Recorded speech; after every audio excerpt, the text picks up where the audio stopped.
ખેડૂતનો પાક રોજ ખાય, ભૂંડ ખાય, ઢોર ખાય, પશુ ખાય, પક્ષી ખાય, જીવ ખાય, જંતુ ખાય, આ બધાને ખબર છે.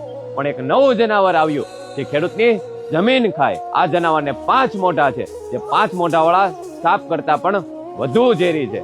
આ જનાવર એટલું ઝેરી છે કે ખેડૂતની 1 વીઘો જમીન ખાય ને તો બાકીની જમીનનો ભાવ 3 ભાગનો થઈ જાય. તેમાં અમુક પાક પણ ના વાવી શકાય, તેમાં ઝાડ પણ ના વાવી શકાય, તેમાં અમુક જગ્યા ઉપર કૂવો કે બોર પણ ના કરી શકાય, ઓવડી પણ ના કરી શકાય, ને વાહન પણ ના ચલાવી શકાય.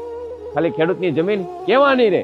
આ 5 મોઢામાંથી 1 મોઢું છે ઉદ્યોગપતિ મિત્રનું, બીજું મોઢું છે આપણા નેતાઓનું, ત્રીજું મોઢું છે આપણા સરકારી અધિકારીઓનું, ચોથું મોઢું છે આપણા કલેક્ટરનું, અને 5મું મોઢું છે અમુક આપણા ખેડૂત આગેવાનોનું.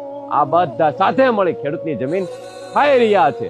ખેડૂતની જમીનમાં મોટા ટાવર લગાવવામાં આવે છે મફતના ભાવમાં ખેડૂતની જમીન લઈને.